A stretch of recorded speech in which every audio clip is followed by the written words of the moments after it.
I want to unpack one more thing that you said in your introduction. You also mentioned the word luck. You said, oh, I got a lucky break or all this kind of stuff. The first thing I'm going to say to you is luck is where preparedness and opportunity meet, right? So it happened for a reason and you were ready for it when it happened for a reason. But you also mentioned that you had some great mentors along the way.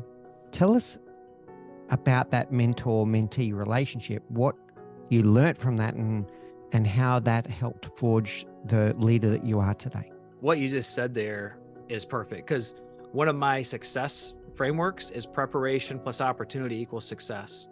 We never know when opportunity is going to come and strike. You could have never predicted that this opportunity I got as detective that completely changed the trajectory of my whole career was going to come. But I've seen people wait to prepare, wait to give effort, wait to do what was necessary until they knew the opportunity was coming. And by then it was just too late. Mm-hmm. You've seen people say, well, I never knew that was an opportunity or would become a possibility. Well, that's not how it works. We don't do things to get a promotion. We don't do things to get ahead. We do it because we believe in it. It drives meaning to our life. It's because it's who we are, right? And those are the kinds of people that I look to surround myself with. When you look at the mentorship, I was frustrated. I was upset earlier in my career. I didn't feel that it was fair that I was being evaluated third from the bottom of the organization. But my mentor pulled me in and he saw the frustration. And he taught me an important lesson about perception. And he said, I can still hear his voice. He said, Danny boy, come in and have a seat. And I come in and have a seat and we're talking and he asked me some questions. He drew out my frustration, right? So he could connect with me on a very emotional level. I didn't know that's what he was doing. I realize it now. And he said, Danny, all we have here is a perception issue. He said, coming into an organization, I know that you are trying as hard as you can to impress, to show that you belong, to gain respect.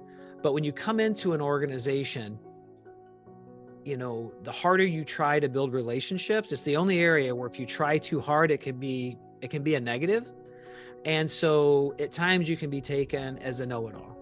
At times, it's intimidating to the older sergeants that this young kid comes in and actually does know the answers and know their stuff. But just because you know doesn't mean you have to interject and answer. You can just sit back and listen a little bit more. And that will actually build your relationships, right? And as this achiever and hard driver and always trying, the harder you try. And so what he told me to do from a perception side, he goes, I want you to go have a conversation with all 6 of the sergeants individually. And he goes, I want you to just go talk to them and say, you know, will you help me? Would you be willing to help me? I'm struggling. I have a lot of areas to improve. I'm third from the bottom of the evaluation list, and I really want to work my way towards the top of that list, but I'm just trying to figure out how. And he says to me, Mick, he says, I guarantee you not one of these sergeants will give you any feedback or guidance because honestly, you're doing a great job. But now what you've done, instead of being the first one to answer and be intimidating to them, now you've let them know how important they are and how valuable they are and how much you respect them. And I had these conversations and not a single sergeant gave me any advice. They told me I was doing a good job. They told me to keep doing what I was doing. They appreciated I asked them for help. And they said if they saw things, they would help me. I listened more and talked less.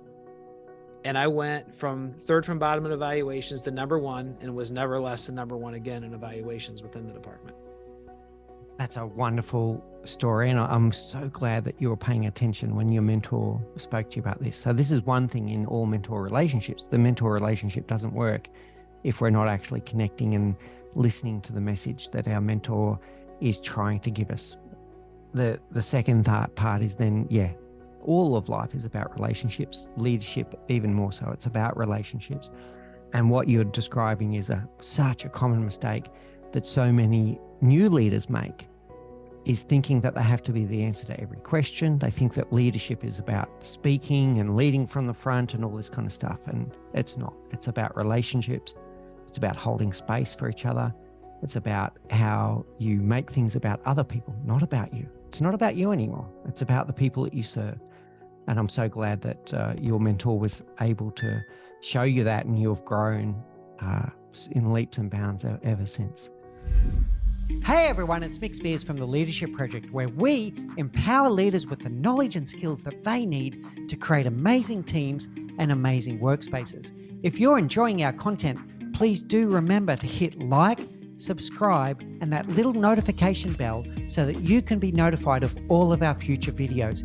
In the meantime, please do take care, look out for each other, and join us on this journey as we learn together and lead together.